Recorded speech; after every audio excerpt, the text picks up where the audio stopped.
Greetings, students, and welcome once again to the Arcanian Assemblage. I am Jetta Berkmont, archivist, scholar, and stoneholder. Now, when last we came together, we delved into the mysteries of the Pale Ring, and how the various cultures and peoples of Aurus, particularly on this continent, view it. We also touched briefly upon its nature as the source of all magic in our world, and the various ways in which the ring's power could be influenced by outside forces, such as during the hour of short night. But we only touched upon those subjects very briefly, and in admittedly very vague terms. Now, I imagine many of you may have felt a little underwhelmed by this, and so today we shall go into detail on magic, the Magi who practice it, and the Luma with which they cast their spells. However, for this lecture, I decided that it would be more interesting, and indeed more informative, if I called upon someone more experienced in the arcane arts than myself to brief you all on the subject. It took me some doing, but I was successful. As such, it is my pleasure to introduce our guest speaker for today's lecture, the third attuner of the Underbridge Assemblage chapter, Silas Bluemarrow. Thank you, Jetta. And a good day to you, my friends.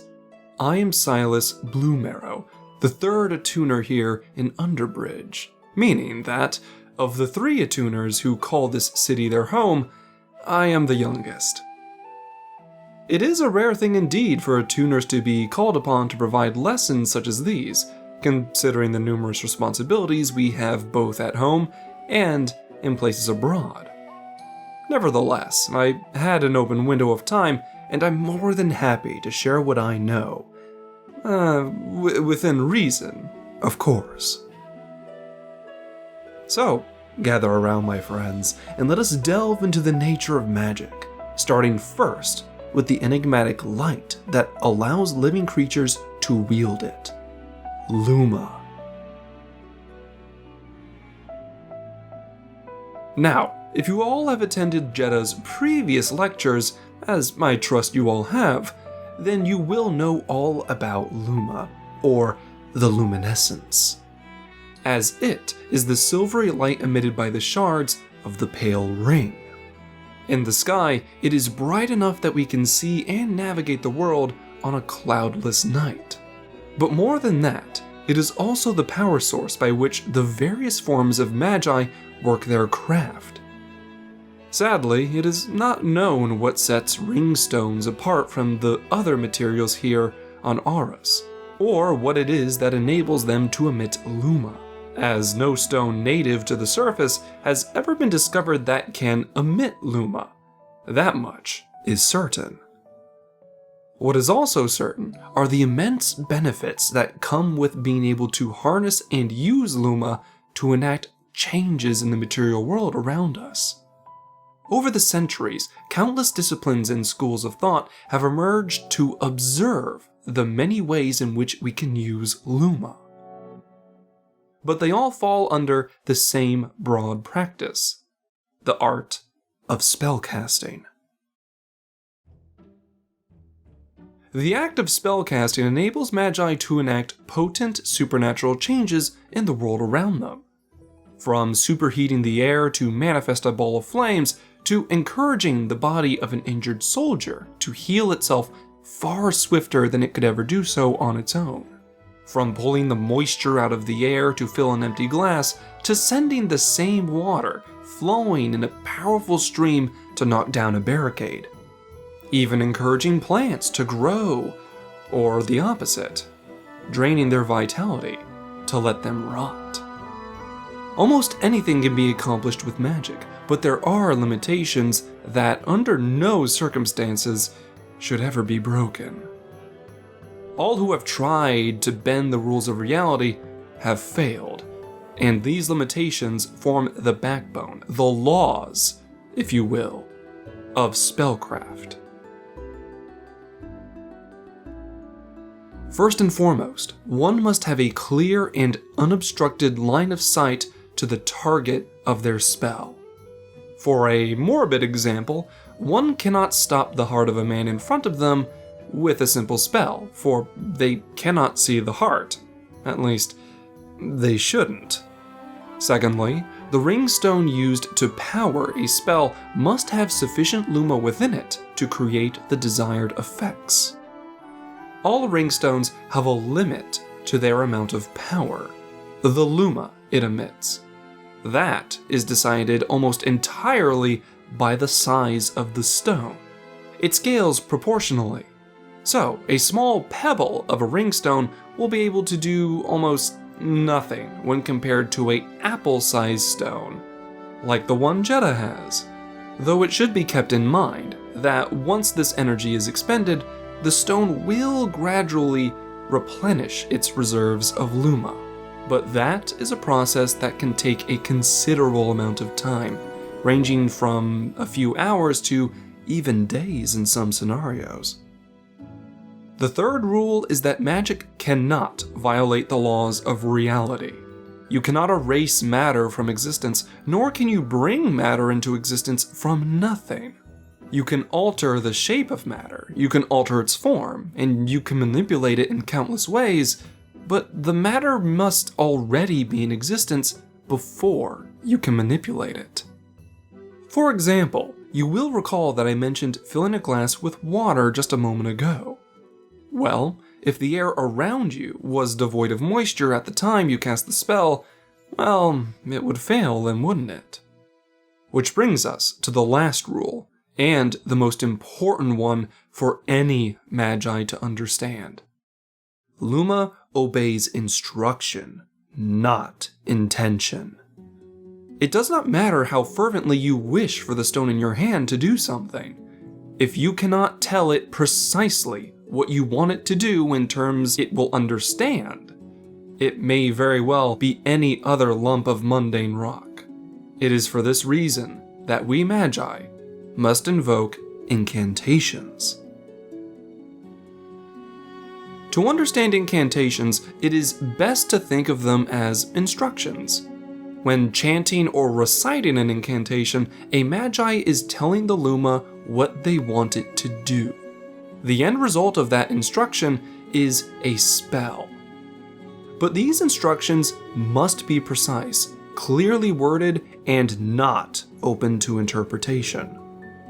Vague commands or poor phrasing can and will result in a spell failing to cast just as surely as simply not having enough power. But frankly, that's the better option. In the worst case scenarios, the spell will misfire. And I feel I hardly need to tell you that the end results of a misfired spell can be disastrous. A spell with the intent to create a ball of fire could easily explode in the hand of the caster. If you ever see a mage missing an arm, well, you may have an idea as to why now. More than a few eager students have made this costly mistake during my time here. These principles form the laws by which all Magi must abide. But even so, not every Magi operates in the same way. Indeed, there are 3 very distinct types of Magi on Aurus, and each practices their art in very different ways. First among the Magi, and unquestionably the most common, are the Stoneholders. These men and women have trained, often for years on end, to harden their minds and their bodies, developing the requisite knowledge and mental discipline required to attune to a ring stone in the palm of their hand. Jetta, if you would be so kind. Of course, Third Attuner. As a Stoneholder, I have managed to attune to my ringstone. It was a long and arduous process, and it took me several years of intense training and dedicated study before I was finally able to pull it off. But what exactly is this act of attunement that we Magi go through? It is a deeply complicated process, but it can be best understood with the use of a metaphor. Now imagine, if you will, that every man, woman, and child in Aurus is born with an invisible rope or string coming out of their chest.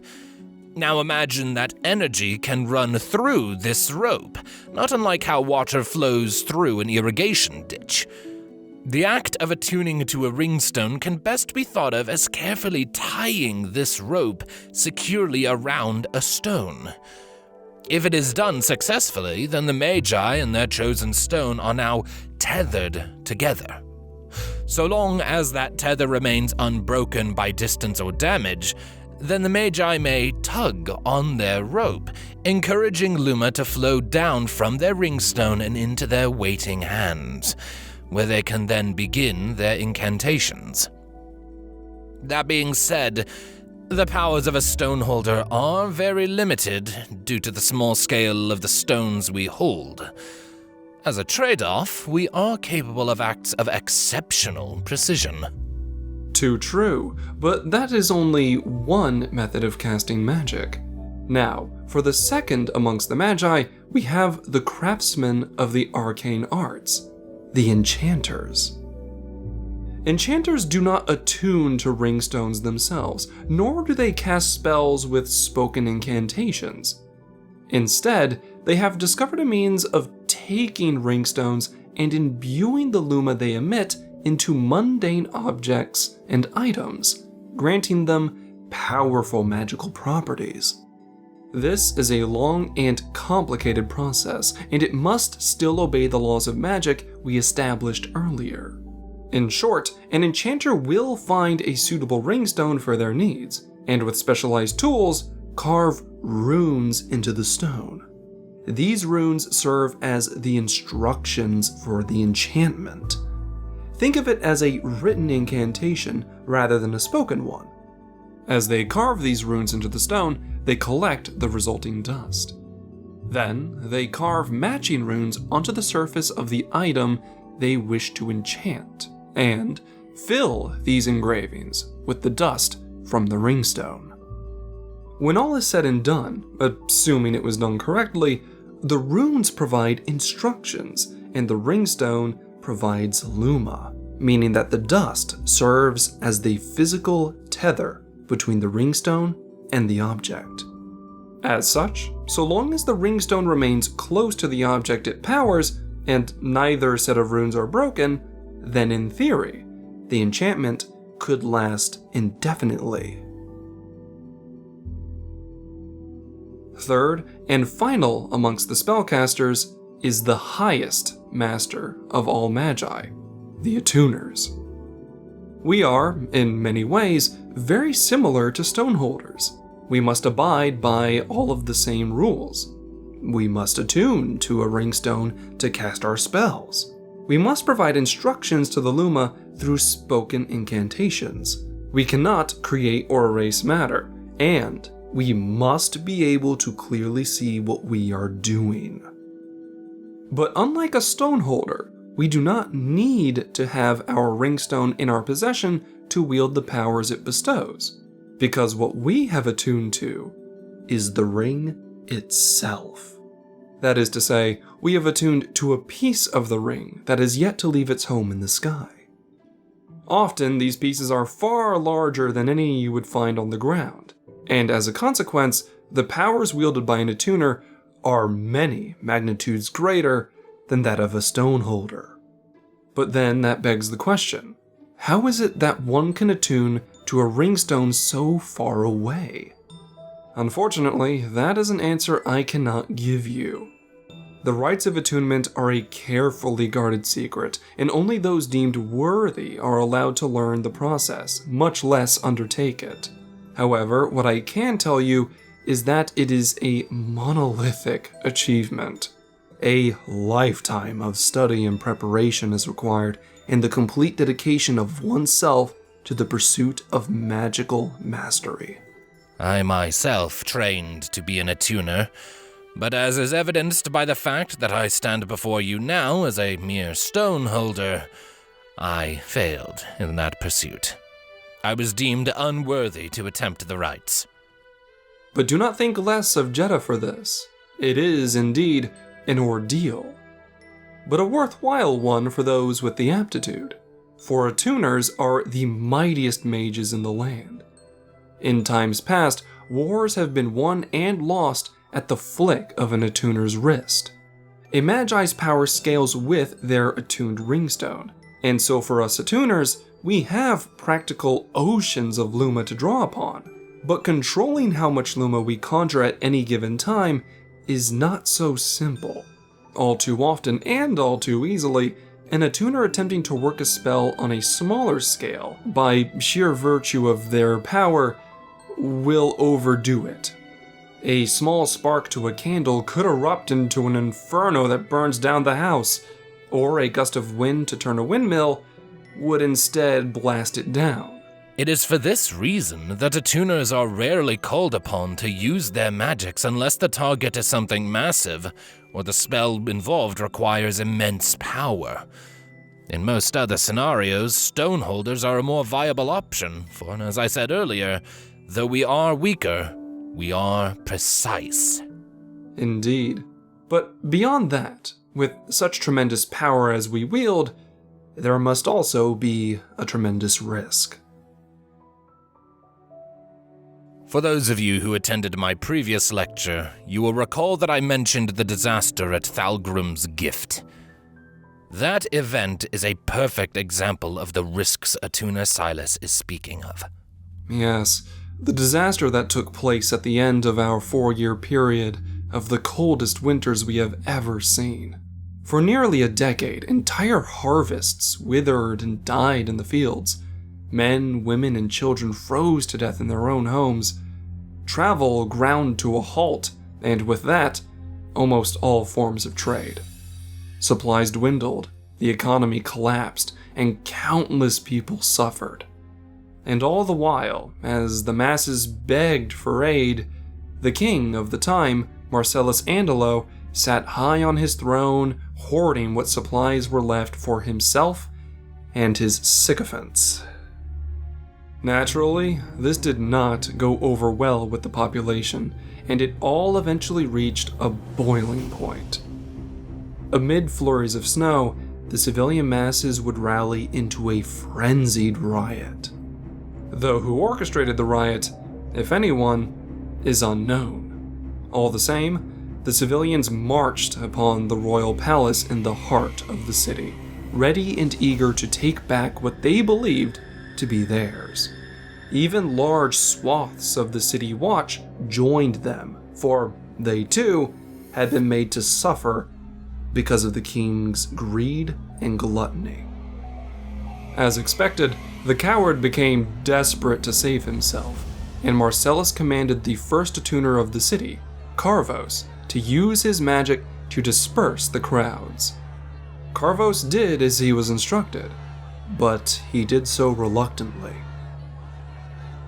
It is said that he used powerful but concentrated streams and walls of contained fire to try and keep the rampaging people at bay. This conflict dragged on for quite some time, long enough for the hours of short night to begin. Mere moments after the sun passed behind the ring, disaster struck. For any of you who have read the reports, you know what happened next. For those who didn't, in one horrible moment, Carvos lost all control of his magic, and the Luma surged. The precise and carefully controlled flames, once intended only to intimidate and scatter the crowds, became an expanding dome of indiscriminate destruction. Hundreds of people were instantly incinerated, hundreds more died of horrific arcane burns, and yet hundreds more still were in need of dire and immediate medical attention. At the very least, depending on your perspective, it could be considered a silver lining to the disaster that King Marcellus was similarly caught in the blast, and his successor would go on to be a far more competent leader. Even to this day, the scars of the disaster remain in the capital, a permanent reminder to all who pass through the city. For those who wield the powers of an attuner carelessly, can, will, and indeed have left entire cities in ruin. We must remain ever vigilant and maintain absolute control over this power we possess at all times. At least, that is true here, on the surface. But there is one place where we attuners are essentially powerless: the world below. Since we draw our power from the ring, we attuners must be able to lay eyes upon it, and there must never be too much physical matter between us and it. Down in the underground tunnels of the world below, the layers of stone and soil between us and our attuned stone will disrupt the tethers that bind us. When this happens, an attuner becomes no more powerful than an ordinary man or woman, with no magical ability to speak of. When this happens, we may only regain our lost abilities by standing under the light of the ring, preferably at night, as for there to be minimal interference from sunlight. It's for this reason, despite all of their power, attuners never venture into the world below. Even were we to take the precautions of attuning to a smaller ringstone prior to our descent, we then become no more capable than a stoneholder. And considering the vital roles we tend to play on the surface, it is almost unheard of for an attuner to make the descent in place of a stoneholder. Quite simply, there's too much to lose. But, with all that being said, I trust you now have a solid understanding of the principles of magic, magi, and the Luma we wield. There is, of course, far more to learn for those of you with the inclination. But for now, I shall take my leave of you. Thank you all for lending me your ears today, and thank you, Jetta, for the invitation. It was a pleasure. The pleasure was all ours, Attuner. Thank you for agreeing to speak here today, and go in peace. You as well. And until we meet again, stay safe, my friends. And there we have it, a thorough, if basic, introduction to the nature of magic. I trust you were able to follow along, as there were some fairly abstract concepts at play. Now, when next we come together, we'll be leaving behind the surface world for a little while, where the light of the ring is ever present, and instead exploring the dark depths of the world below, where precious little light can even exist. But for now, I must return to my studies. Thank you all for coming. Thank you again to Silas. And until next we meet, I bid you keep the spark of curiosity ever alive in your hearts. Farewell.